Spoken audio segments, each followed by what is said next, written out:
আচ্ছা, জয় গুরু। কথা হচ্ছে ভাদ্র পরিক্রমা চলছে। একটু আগেই সৎসঙ্গ থেকে আজকে একটা বিশেষ সৎসঙ্গ ছিল, আমার এক দিদি বাড়ি, দায়িত্ব ছিল সেখানে। তো এই যে আমাদের যে দাদা আমাকে ফোন করেছিলেন, সেই দাদাকে আমি বলেছিলাম যে সৎসঙ্গটা শুরু হবে, তখন বললো 7:30 থেকে, তারপরে রাজি হলো। দাদা আমাকে 3-4 দিন ফোন করেছে। তো এত ভালো লাগলো। আর এখানে জয়েন করতে পেরে বেশ কিছু গান, সঙ্গীত মায়েদের কণ্ঠে আমি কমেন্ট বক্সে আমি সব কমেন্ট করেছি। সঙ্গে অসাধারণ কীর্তন উপভোগ করলাম। আর আমিও এখন রানাঘাট মন্দিরেই আছি, যেহেতু ভোগের দায়িত্বটায় আছি। একটু আগে মিষ্টি টিষ্টি দিয়ে ভোগ শুরু হয়েছে। আমি অফিসিয়াল যে ঘর আছে সেখানে বসে শ্রী শ্রী ঠাকুরের কথা নিবেদন করব। কথা হচ্ছে, আপনাদের সবার আগে আমার সৎসঙ্গ কেন্দ্র রানাঘাট মন্দিরের তরফ থেকে সকলের নিমন্ত্রণ রইল, আমন্ত্রণ রইল, যে আপনারা যে যখন মনে করবেন আমাদের কেন্দ্রে আসবেন, মন্দিরে আসবেন। আচার্য দেবী এই মন্দির উদ্বোধন করেছিলেন। আর এবার আমাদের একটা পরম প্রাপ্তি, যে 1 সেপ্টেম্বর তালনবমী তিথি আমাদের লাইফে আর আসবে কিনা জানি না, তারপরের দিনে আগমনী উৎসব, দুটোই খুব ভাইটাল। আর এবার আমরা পরম সৌভাগ্যবান নদিয়াবাসী যে আনন্দবাজারের দায়িত্ব আবার অনেক দিন পর আমরা পেলাম। টোটাল আনন্দবাজারের দায়িত্ব হচ্ছে তালনবমী তিথিতে আমাদের নদিয়াবাসীর। আচার্যদেব এই আশীর্বাদ করেছে শ্রী শ্রী ঠাকুরের দয়া। তো কথা হচ্ছে, সৎসঙ্গে অনেক কথা শুনি, অনেক বাণী শুনি, আমরা আলোচনা করি, পথের করি সত্যানুসরণ। আমি যতটুকু কথা আপনাদেরকে পরিবেশন করব, ভালো মন্দ খারাপ সব দিকই আছে জীবনে। আর ঠাকুরকে ধরে জীবনে কি পেয়েছি, বাস্তব উদাহরণে কি উপলব্ধি করছি, শুধুমাত্র এই কথাগুলোই বলবো।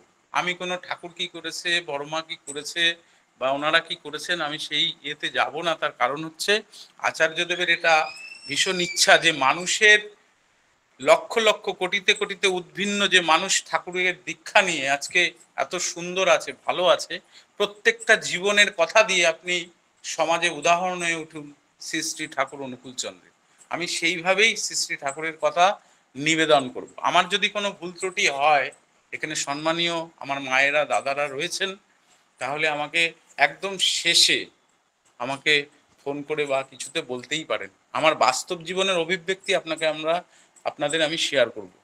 কথা হচ্ছে, দেখুন, জীবনে শ্রী শ্রী ঠাকুরের কাজ করতে গিয়ে বৈশিষ্ট্যে আমাদের উপলব্ধি করতে হবে যে আমাদের যে ইচ্ছাটা কি, শ্রী শ্রী ঠাকুরকে ধরে শ্রী শ্রী ঠাকুরের কি ইচ্ছা ছিল, সেই জায়গাটায় আমাদের হাত দিতে হবে।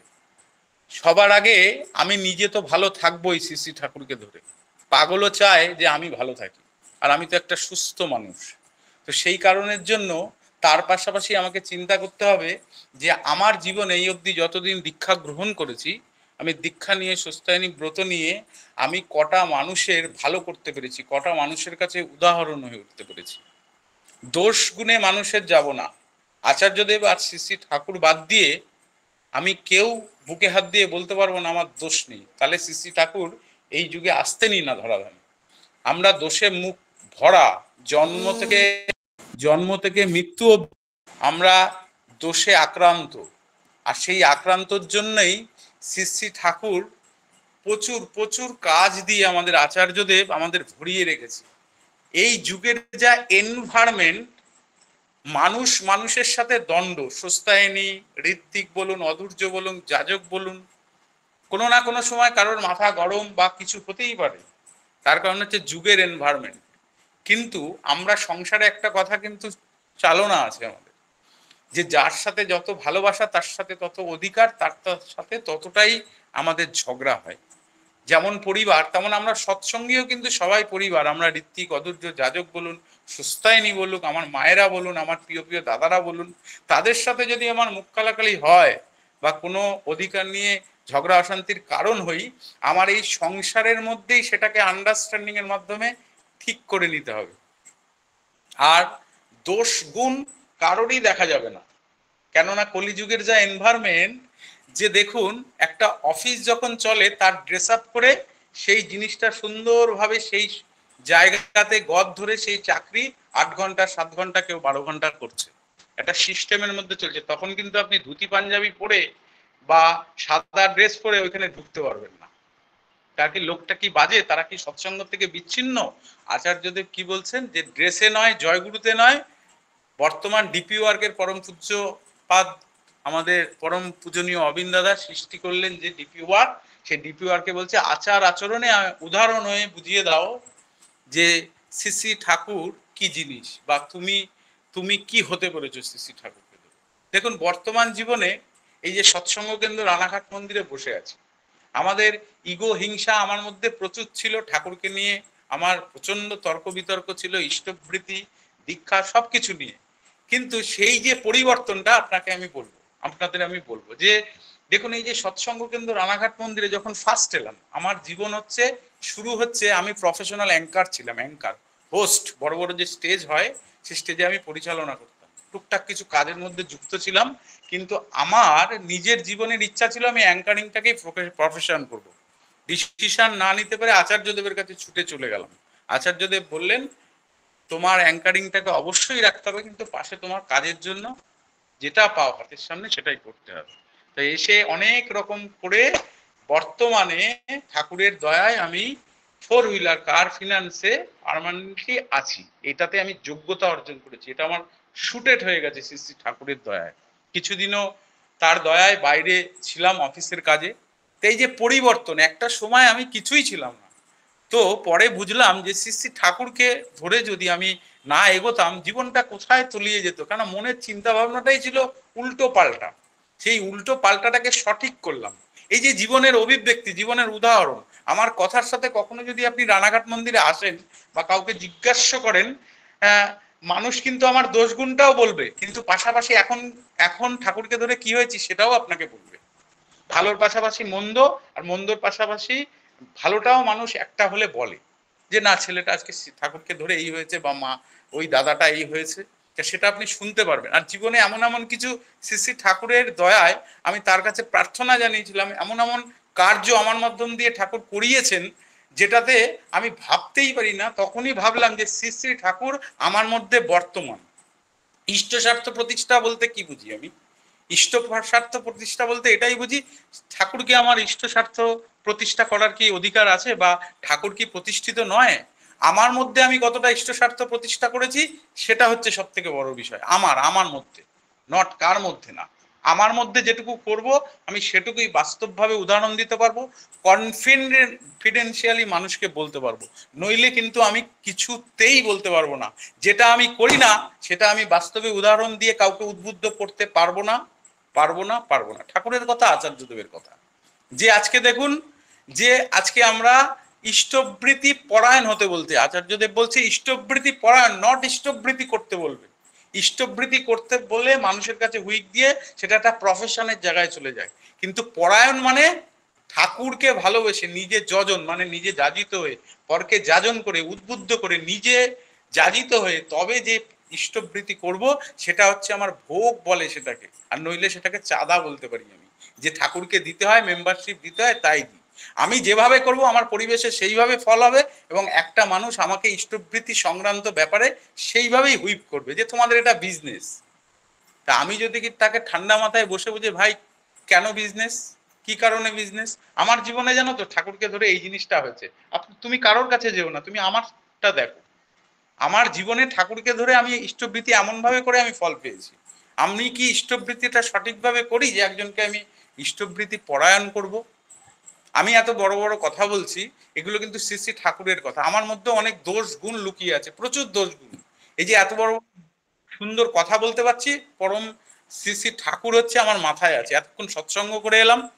এই যে কেন বলে যে ডিপি ওয়ার্ক করতে গেলে, ঠাকুরের কাজ করতে গেলে নাম ধ্যান করতে, এটাকে আমি নিজেকে কখনো প্রশ্ন করেছি? কেন আচার্যদেব বলেন নাম ধ্যান করে ঠাকুরের কাজ করতে যাবেন?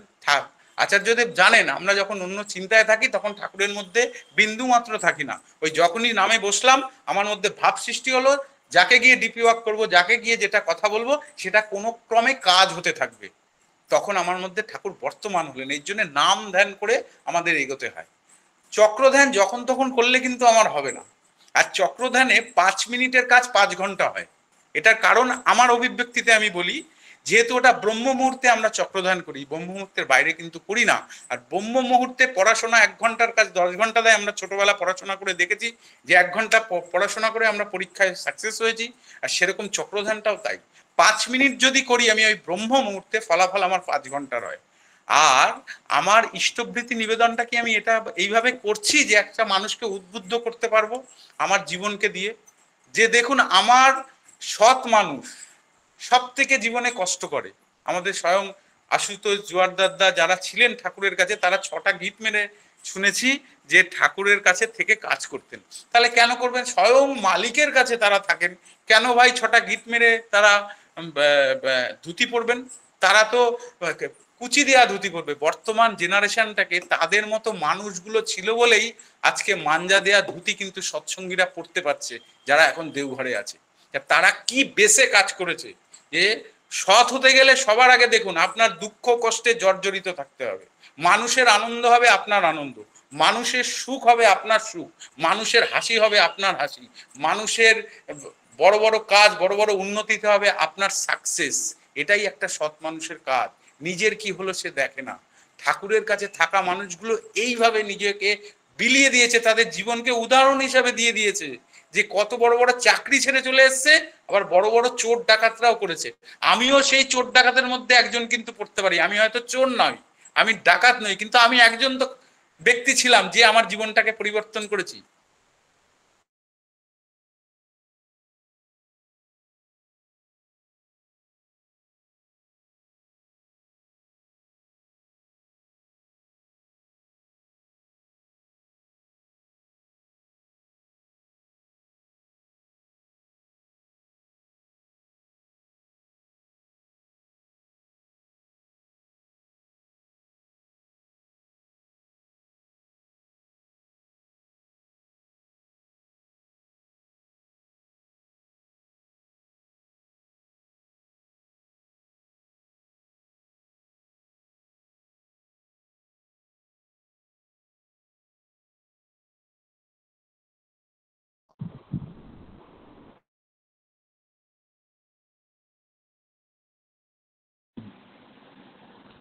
জয় গুরু দাদা।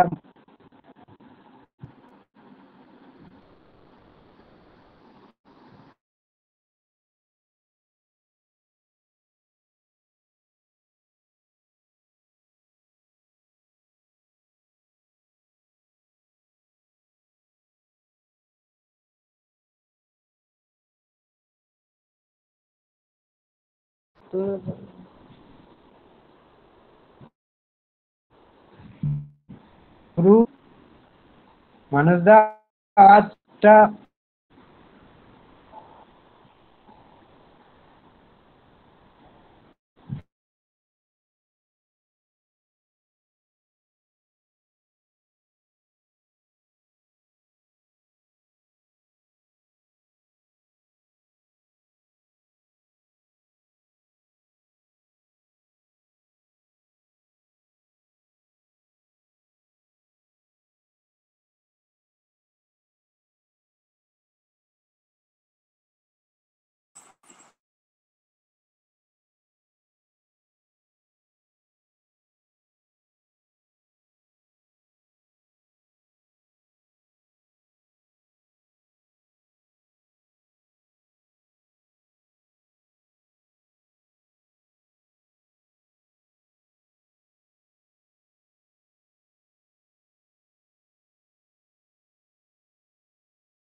জয়গুরু দাদা, জয়গুরু। আমার নেটটা চলে গেছিল একদম। জয়গুরু দাদা, শুনতে পাচ্ছেন? জয় গুরু, শোনা যাচ্ছে? মিউট হয়ে গেল, শোনা যাচ্ছে। মিউট হয়ে গেল কেন? সবাইকে মিউট করে দিবেন। না না, আমি সবাই মিউট বন্ধ করে করবেন। সকলে মানে একটু mute নেটটা করে- পুরো আউট হয়ে গেছিল। হ্যাঁ দাদা, এরপর শোনা যাচ্ছে দাদা। হ্যাঁ, আমার এই যতটুকু সময় তার মধ্যে বলে শেষ করি।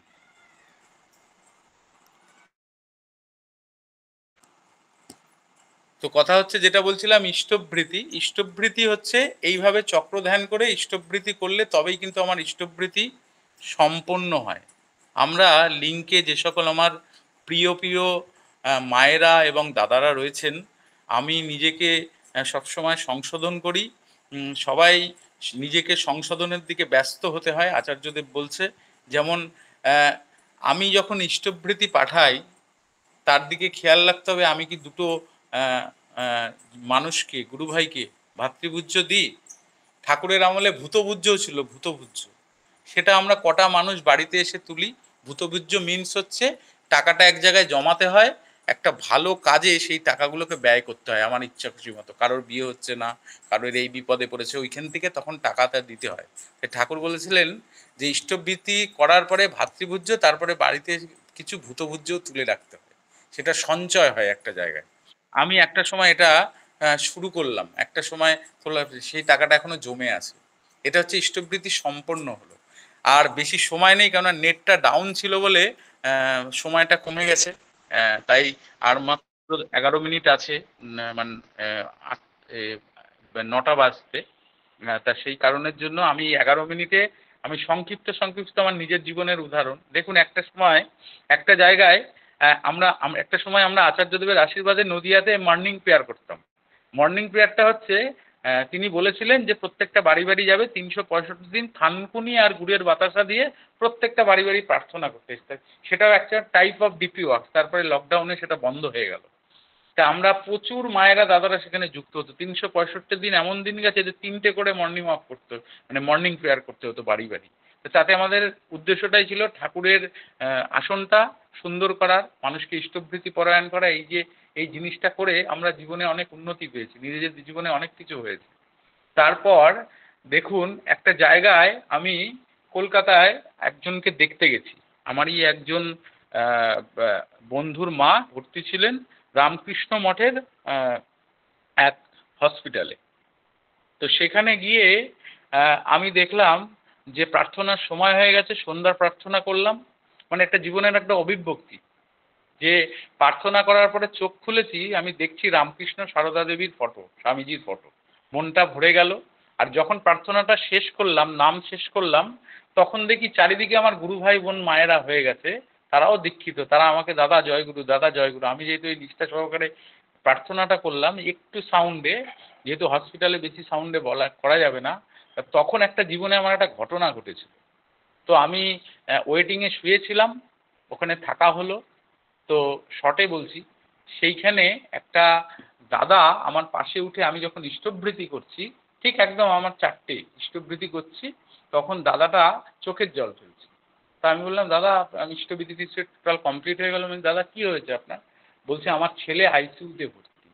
আপনি যে ইষ্টভৃতিটা করছেন, আমিও তো ঠাকুরের দীক্ষিত, কিন্তু ইষ্টভৃতি দাদা বন্ধ করে দিয়েছি। তো আমার কেন জানি না মনে হলো যে আমি কোনো ডান দিক বা দিক তাকালাম না। আপনি বলছি যে আপনার ছেলে আইসিইউতে ভর্তি, আপনি এক কাজ করুন। আর ছেলে যেহেতু আইসিইউতে ভর্তি, মা বাড়িতেই মনে হয় রয়েছে যতটা সম্ভব, আর দাদা ওখানে ওয়েট করছে। আইসিইউতে ছেলে ভর্তি, ঢুকতে দিচ্ছে না, খুব ডেঞ্জার অবস্থা। মানে তার 72 ঘন্টা গেলে কিছু। আমি চোখ বুজে বললাম কি, দাদা আমার কাছে তো ইয়ে নেই, যেটা শতনুজ্ঞা। আপনি এক কাজ করুন, আপনি ডায়েরি খুলুন শিগগিরই, আপনি ইষ্টভৃতি মন্ত্র লিখুন, আর আপনি কত করে ইষ্টভৃতি করতেন বলুন এক্ষুনি। আর আপনি একটু চোখ বুজে ঠাকুরের নাম করুন। নাম করে চক্র ফটো কোনোদিন দেখেছেন? বলছে হ্যাঁ দেখেছি। ওটাকে যতটুকু পারেন আপনি ভাবেন, এবং তারপরে আপনি ইষ্টভৃতি নিবেদন করেন। বৌদি যেখানে আছে, বাড়িতে আছে, যেখানে আছে, তাকে বলুন যে সে যেন আজকের থেকে ইষ্টভৃতি চালু করে। আর ঠাকুরের কাছে কখনো আপনি ছেলের জন্য কিচ্ছু বলবেন না।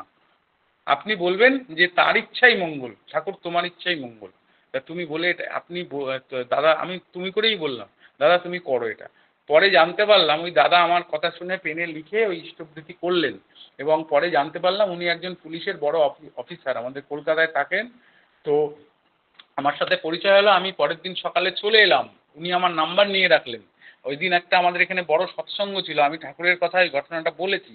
হঠাৎ করে ফোন এলো আমার ঠাকুরের কথা বলার একটু আগে, যে দাদা আমার ছেলের ডেঞ্জার পুরো কেটে গেছে, ডাক্তার বলেছে এখন আর কোনো চিন্তার কারণ নেই, এখন ট্রিটমেন্ট করা যাবে। বাস্তব উদাহরণ দিলাম একদম। এটাই সাইন। দেখুন আজকে আজকে আপনি যদি বলেন যে ঠাকুর জাদু দিয়েছিল, একটা আপেল এনে পিসি সরকারকে দিয়েছিল, বা বাস্তব যে সমাজ আপনার কথা বিশ্বাস করবে?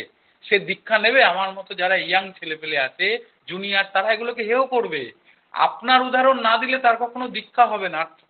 ঠাকুর সবসময় বলেছেন মানুষের মনের উপযোগী হতে। বুঝতে পারছি সেই লোকটার কথায় আমার ভীষণ রাগ হচ্ছে, পারলে তাকে একটা থাপ্পড় মেরে দিই। কিন্তু তাকে যেহেতু আমি যাজন করছি আমার অভিব্যক্তি দিয়ে, ঠাকুরকে আমার শরীরের মধ্যে বর্তমান রেখে মনের উপযোগী হয়ে উঠতে হবে। আর মনের উপযোগী কখন হয়ে যাবে? এমনি এমনি হওয়া যাবে? আপনি মনের ভেতরে তার এখন কি চায় আপনার কাছ থেকে আপনি বুঝতে পারবেন। সিক্স সেন্স জন্মাতে হয়। সেটা কি করলে আসে জানেন? আমি যেটা করেছি, চক্রধ্যানে মারাত্মক আসে সিক্স সেন্স। যে একটা মানুষের কাছে আপনি চলে গেলেন, নাম করে চক্রধ্যান প্রতিনিয়ত করেন, ইষ্টবিধি ঠিকঠাক করেন, আপনি গেলেই বুঝতে পারবেন লোকটা আপনার কাছে কি চাইছে, সেই বুঝে আপনার পরিবেশন। দেখুন যাজন কি শুধু মুখে মুখে হয়? আপনার প্রার্থনা করছেন আপনি, আপনার একটা গুরু ভাইয়ের ফোন চলে এলো, আপনি আমি কেমন ধরনের গুরু ভাই, আর সে কেমন ধরনের আমার সাথে মেশে যে প্রার্থনার টাইমে আমাকে ফোন করছে। আমি যে প্রার্থনার টাইম তিনি হয়তো জানেন না, আর আমিও ঠিকভাবে তাকে যাজনই করতে পারিনি যে প্রার্থনার টাইমে আপনি ফোন করছেন। যাজন এরকমই জিনিস, প্রার্থনার টাইমে আপনার একটা ফোন আসবে না গুরু ভাইদের, তাহলে আমি সঠিক যাজন হচ্ছি নিজে, এবং যে করবে সে অন্তত ভয়ে থাকবে যে এখন সে প্রার্থনা করছে। আমি অফিসে বসে যখন প্রার্থনার টাইম হতো প্রতিদিন ফুল প্রার্থনা করতে পারতাম না, মিথ্যা কথা বলে লাভ নেই। কিন্তু আমার বস যে ছিলেন সে, তাকে আমি বলতাম কাজ যখন আছে দাঁড়ান একটু আমি স্মরণ করে নিই। এই কথাটা বসের আমার অফিস স্টাফদের আমি মানে পুঁথিগত করে দিয়েছিলাম। তার জন্য তারা হতো যাজন হতো সব সময়। তারা প্রতি মুহূর্তে আমার ওই সন্ধ্যা প্রার্থনার সময় যাজন হতো যে সন্তুদা এখন বা সঞ্জিতদা এখন প্রার্থনা করছে, ওকে ডিস্টার্ব করো না, 10-15 মিনিট পরে ডিস্টার্বটা করো, বা খুব এমার্জেন্সি থাকলে একটু করুক। আমি শর্টেও কোনোদিন করতাম। মানে এইরকম দিনগুলো আমার অফিসে কিন্তু কেটেছে। এটাও কিন্তু একটা দারুণ যাজন। সে সবসময় বুঝতে পারছে যে আমি আমার ঠাকুরকে কতটা ভালোবাসি। সবসময় পরে মানে সবসময় তিনি বুঝতে পারছে। এই যে এই লোকগুলো কিন্তু যাজন হয়েছে, যার জন্য যখন আমার লকডাউন আসলো তখন আমার বস মানে অফিসে 6 লাভ হয়ে গেছে সেই আমাদের স্যানিটাইজার। আমি হাত ধুতাম, আমাকে ট্যাগ দিত, তখন দেখি বস 5বার করে হাত দিচ্ছে। আমি বললাম বসকে যে স্যার আপনি কেন এখন এতবার হাত দিচ্ছেন, আপনার কেন এত ভয়, আপনি তো না ধুয়ে খেয়ে নিতে পারেন। বলছে তুমি যেটা করতে এতদিন সেটাই সঠিক করতে। আমরা আজকে লকডাউন এসছি, ও তোমার ঠাকুর যা বলে গেছে সেটা লকডাউনে আমাদেরই এখন প্রতিপালন করতে হচ্ছে। তার মানে তুমি যা যা করতে সব ঠিক ঠিক করতে। এই হলো আমার ঠাকুরকে বড় করলাম আমি। আমি ঠাকুরকে কিভাবে বড় করবো? মারপিট ঝামেলা করে বড় করতে পারবো না। কিন্তু আমাদের মানুষ রক্তে মাংস করা গরু শরীর, আমাদের মাথা গরম হবে, সব কিছু হবে। সেই জীবনে এরকম এরকম ঘটনা। আর 4 মিনিট মতো আছে, ছোট্ট ছোট্ট 2-3টে ঘটনা বলে শেষ করি। কথা হচ্ছে জীবনে শুরু করেছিলাম কিচ্ছু না, মানে পরিবার, আমার বাবা খুব সম্ভ্রান্ত পরিবারের লোক ছিলেন। কিন্তু দেখুন আমি আমার বাবাকে দিয়ে একটা উদাহরণ দিই যে তিনি, তার জীবনে ফিলোজফার ছিল না। স্বামীজি বলেছেন জীবনে যার আদর্শ নেই, ফিলোজফার নেই, সে কোনোদিন যত বড় মানুষই হোক কিছু হতে পারবে না। সেরকম আমার বাবা কিন্তু প্রথমে ইষ্টবিধি করতো, তারপরে মানতো না, তাই জীবনটা গেছে খুব কষ্টের। আমার মা কিন্তু হাসতে খেলতে খেলতে আজকে মানুষের সাথে কথা বলে কালকে দেহ রেখেছে, তার কালকে মারা গেছে। এর কারণ হচ্ছে আমার মা খুব ইষ্টটান, মানে আমার মায়ের জন্যই আজকে আমি এখানে। আর আমার বাবা, আমি আমার নিজের পরিবারকে দিয়ে উদাহরণ দিলাম যে আমার বাবা এত আনন্দবাজারের সময় মাকে হেল্প করতো, সব কিছু করতো, কিন্তু যেহেতু সে ইষ্টবৃত্তি বা ইষ্টপরায়ণ ছিল না, আদর্শ ছিল না তার জীবনে, সে তার বাবা মাকেও খুব ভালোবাসতো, আমার ঠাকুরদা ঠাকুমাকে খুব ভালো, কিন্তু তার জীবনে এরকম হলো কেন? আমি নিজের পরিবার দিয়ে আমি বলছি, আমি কারোর পরিবারের দিকে যাচ্ছি না। তার জন্য সবার আগে ভাবতে হবে যে 3টে কথা। ইষ্টের থেকে থাকলে আপন, ছিন্ন ভিন্ন তার জীবন, মাতৃভক্তি অটুট যত সেই ছিল আগে। তার জন্য আমার মাকে আমি খুব ভালোবাসা শুরু করলাম। যতটুকু ভালোবাসতাম তার থেকে বেশি জানি আমি ঠাকুরের এই দয়াগুলো পাবো।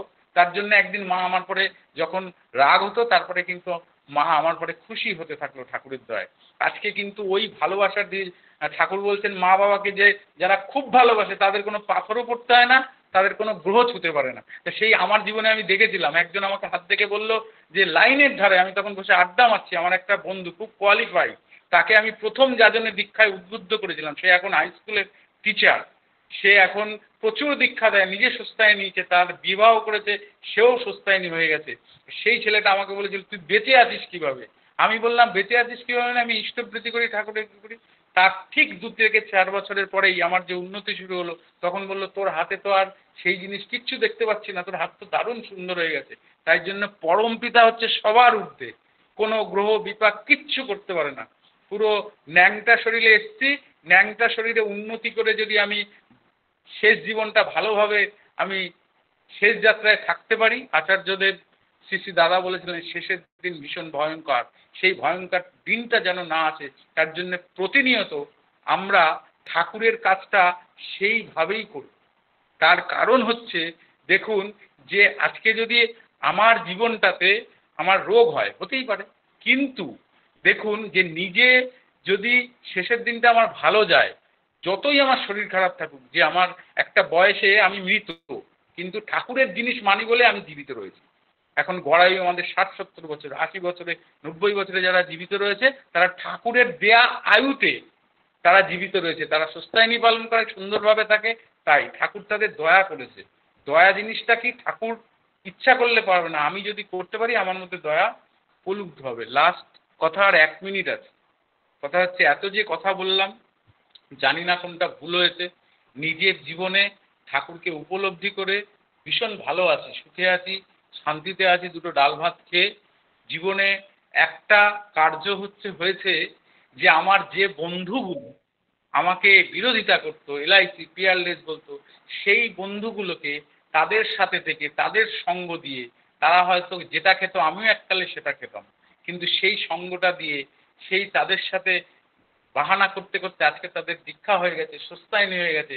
আমার সব থেকে বড় জয়, তারা আমাকে এখন হাত ধরে ঠাকুরের কাজ শেখায়। আমি জানি তাদের কাছে আমার শিক্ষণীয় কিছু নেই, কিন্তু তার কাছ থেকে শিখি কেন, তাদেরকে বড় করার জন্য। যে এত বছরের পুরনো মানুষ, আমি তাদেরকে নতুন দীক্ষা দিয়েছি, তারা আমাকে শেখাচ্ছে, আনন্দ পাচ্ছে। আমি যে বলতো তোরা এটা কিভাবে করতে হবে, এই হচ্ছে জীবনের আমার পরম প্রাপ্তি, যে আমি হয়েছি, এবং আমার সেই বন্ধুগুলো যেগুলো আমার পেছনে লাগতো সবাইকে এখনো পারিনি, কিন্তু কিছু মানুষকে এখানে এনে তারা আমাকে ঠাকুরের কাছ শেখায়। এটা আমার মানে পরম পরম প্রাপ্তি, আমার এটা জয়। আপনারা আসলে সেই বন্ধুগুলোকে আপনারা দেখতে পারবেন রানাঘাট মন্দিরে। তারা হয়তো এখন কাজে কুজে ব্যস্ত, কিন্তু তারা ঠাকুরের কাজ করছে কত সুন্দর, এটাই জয়। তাদের সাথে যদি আমি না মিশতে পারতাম, তাদের অশান্তি ঝামেলায় জর্জরিত, যে 2 দিন আমি সুস্থায়নী নিয়েছি, আমি তাদের কাছে বলতাম আমি ভাতকে অন্ন বলো, আমি কিচ্ছু বলতাম না তাদের কাছে, আমি খাই, নিরামিষ খাই, ভালো লাগে। তোরা খেতে হবে তা ভালো নেই, তোরা মাছ মাংস খাচ্ছিস খা। তাকে তারাও কিন্তু সুস্থায়নী নিয়ে দিয়েছে। এটা হচ্ছে আমার বাস্তব উদাহরণ দিয়ে তাদেরকে আমি সঙ্গ দিয়ে বোঝাতে পেরেছিলাম বলেই নয় নিয়েছে। আমার মুখ দেখে, আমার বুকনি শুনে কিন্তু তারা নেয়নি। তাই কথার সাথে জীবনে 10 মিনিট ঠাকুরের কাজ করব, সঠিকভাবে করব। ঠাকুর কিন্তু চাইনি 10 ঘন্টা কাজ করে অভিনয় করে তুমি ঠাকুর জগতে দেখাও, আগামী দিন সঞ্জীব সরকারকে আর খুঁজে পাওয়া গেল না। তাই যার যতটুকু চাদর, ঠাকুর জগতে আমি যতটুকু করি ততটুকুই করা উচিত, তার বাইরে কিছু করা উচিত নয়। আমি যেটা করি না সেটা বললে যেদিন আমার সাথে মিশে এসে টের পাবে যে এটা তো করে না, সেদিন আমার থেকে বাজে তার কাছে আর কেউ হবে না। তার জন্য আমি যতটুকু পারি, যতটুকু করি, ততটুকুই আমি পরিবেশন করব, তার বাইরে আর যাব না। আমি 1 ঘন্টা কাজ করে আমার লোক দেখানোর দরকার নেই, আমি 10 মিনিটই সঠিকভাবে করি। ঠাকুর বলছেন সারা মৃত্যুর আগ অব্দি ঠাকুরকে ধরাটাই হচ্ছে জীবনের সাধনা। 10 ঘন্টা ঠাকুরের কাজ করে 10,000 দিন বসে থেকে মৃত্যুর 2 দিন আগে আবার ঠাকুর ঠাকুর করে মরে যাওয়াটা কিন্তু কোনো সাধনা। সারা জীবন ঠিক একইভাবে ঠাকুরকে ধরা হচ্ছে সাধনা। আর জীবনে আপ ডাউন ঠাকুরকে নিয়ে হবে। তাই জন্য প্রতিদিন রাত 12টার সময় 5 মিনিট হলেও আচার্যদেব বলছে নাম করতে হবে। আমি জীবনে এটা উপলব্ধি করি যে ইষ্টের থেকে আমি আপন কাউকে ভাবি না। আমার নিজের মা বলে গেছেন যে তোর বাবা মার থেকেও আপন। তাই হচ্ছে টাইম হয়ে গেছে, আর বিশেষ কথায় যাব না। প্রত্যেকে ভালো থাকবেন। আজকে নেট ডিস্টার্বে আমার 5-7 মিনিট এদিক ওদিক হয়ে গেছে। তো প্রত্যেককে জয়গুরু জানাই। প্রত্যেককে আরেকবার আমন্ত্রণ থাকলো, আগামী দিন হয়তো সবাই আমরা দেওঘরে রওনা দিচ্ছি।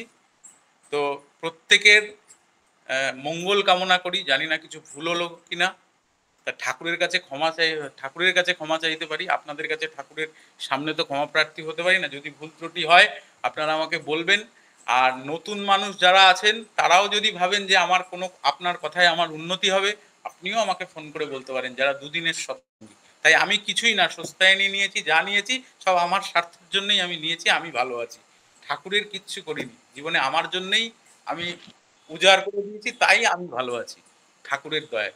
প্রত্যেককে জয়গুরু জানাই, প্রত্যেকে ভালো থাকবেন, প্রত্যেকের মঙ্গল কামনা করি। জয়গুরু।